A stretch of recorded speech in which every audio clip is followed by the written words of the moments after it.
What's up, basketball sickos? Deuce and Mo and Morgan Reagan. Oklahoma City does it again. 15 straight wins. They're 30-5 on the season after a 105-92 victory over the Celtics.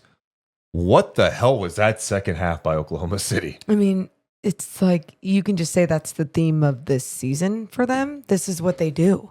I don't understand how they do it every single game, especially as of late. You know, you think about them being down going into the half and by then, 10, 65-55. And again, we understand like teams can be down 30 and still find a way. Like it's a game of runs, blah, blah, whatever. It's easy to get back into a game.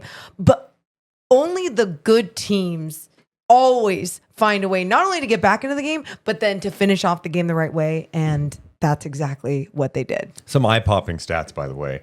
Second half, Oklahoma City outscored Boston 50-27.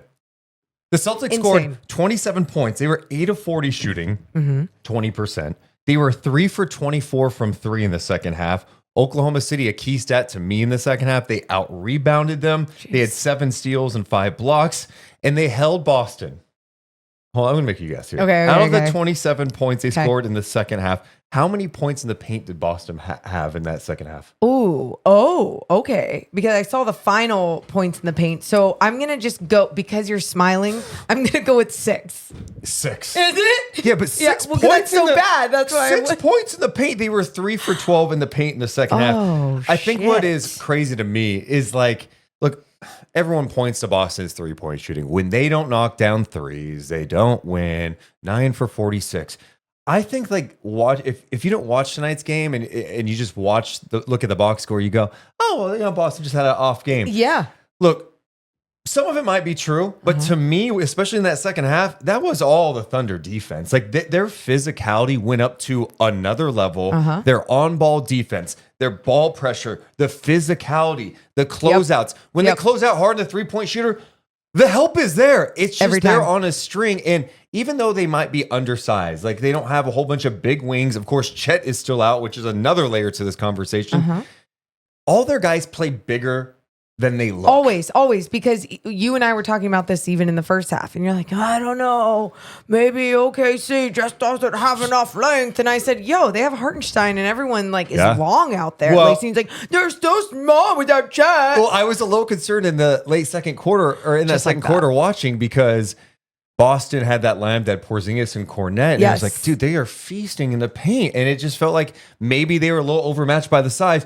But they made adjustments. To Oklahoma City's credit, I don't think the adjustments were that wild. I think part of it was like, hey, force. That's what I'm saying. Bump them, be physical. That was the adjustment, though. We are stronger than we look. We play bigger than we look. And that's a credit to Mark Dagnall and those guys for the buy-in. I mean, it just seems like those guys fly around. I mean, some of the plays that were made in the second half, and it wasn't just by Lou Dort and SGA who had some amazing plays, but like Kenrich Williams' on-ball pressure on Jalen Williams or Jaylen Brown to force him into mistakes or the help.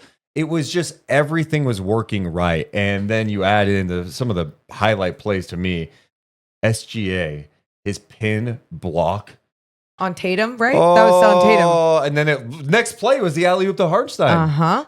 It was incredible what we were seeing there, obviously, with SGA starting to take over. But then you see someone like Lou Dort just really putting the cherry on top at the end, knocking down 3 threes. And then a 3 and then a 3. And it was like, once he hit that first, it was, okay, I think this is game. And then the other 2 is like, it is game over. But you're exactly right. It all started on the defensive end for OKC, especially in that second half. And the adjustments that were made, it's not like they just grew in the locker room. It was, they became more physical. The ball pressure and understanding where they needed to be on the floor. So they weren't allowing Boston to attack certain gaps and even generate a better looking 3 with all the defense collapsing. I felt like everyone was just doing a much better job, like you already said it, moving on that string, but then putting a hand in someone's face and making life harder from beyond the arc. And that's why it's difficult to live or die by the 3-point shot. But also you would have thought that this Boston team could have done a little bit of a better job really trying to force a little bit more into the paint.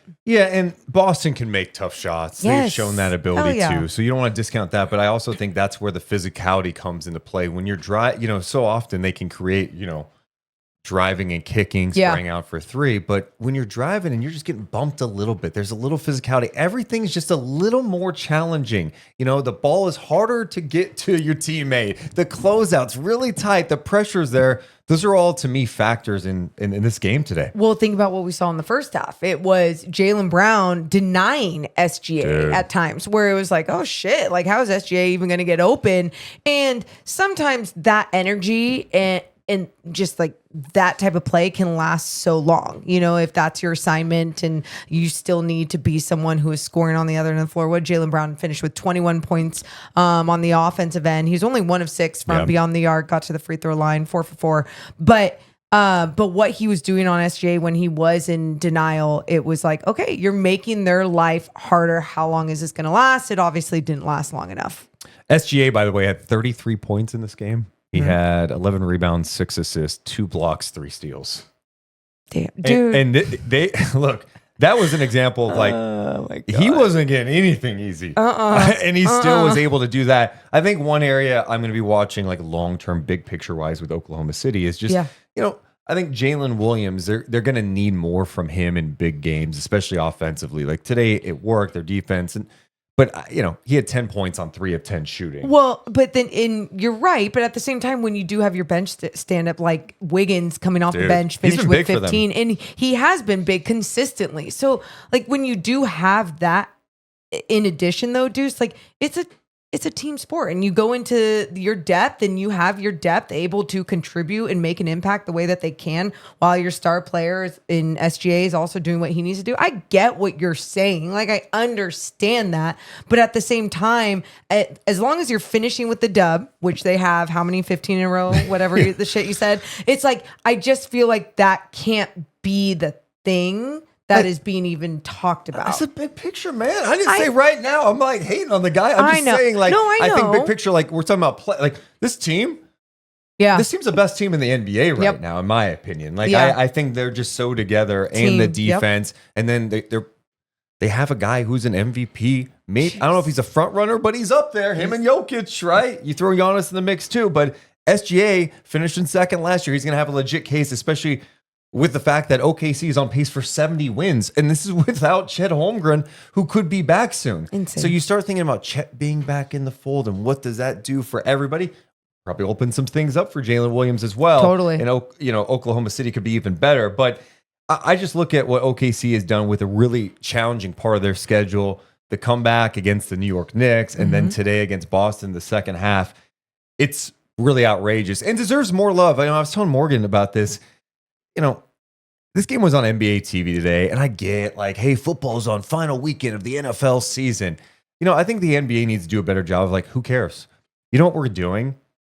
If Boston, Oklahoma City are scheduled to play on a Sunday afternoon, we're putting that game on, next year would be like NBC or ABC. We're putting this on, and if we get 2 million people watching, that's a win. Unfortunately, this game was on NBA TV, and so fewer households have NBA TV. My point is, this is the type of game that everyone should have been able to see because it had 100%. Everything you wanted. The intensity, defense, the star power, and it's a chance for people who may not be the casuals not paying attention to Oklahoma City to get a glimpse of what they did against the defending champions. Yeah. No, I again, it goes back to what we keep saying about some of these teams that don't get the proper love that they deserve, because what are people going to be talking about tomorrow? Is it Jason Tatum and Jaylen Brown aren't good enough to be champions again? Or we have to shit on people instead of celebrating. Celebrate when we just win this. Great. Oklahoma City. Yeah. They're doing some amazing things. I know. And you're right. And I'm so glad you mentioned that.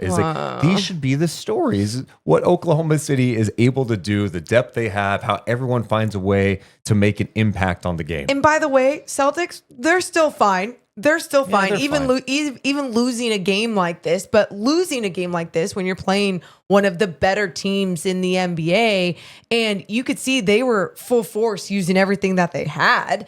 And I don't know what adjustments need to be made when teams are starting to make second half adjustments of packing the paint and not allowing them to not allow like Porzingis to be such a big lob threat or, whatever it may be. Sometimes it's just, you got to make sure you're winning the 50-50 balls in a game like this against OKC. You have guys like Lou Dort, SGA, whoever the hell, Wallace, Cason Wallace, whoever that is making sure to make life way more difficult for these better teams. I mean, the other thing is like, to your point, not forgetting about Boston because of a regular season loss in early January, but like Oklahoma City's just younger, more athletic. Yeah, get some older guy like Porzingis is a young man. Al Horford, Drew Holiday, not a young. His way out. That's what I'm saying. So it's just not like you're full of this Oklahoma City team. They got young legs. Mm-hmm. They're hungry, scary, and I'm sure they felt a little more motivation going up against defending champs. The building was hot in there today. It was cool. So,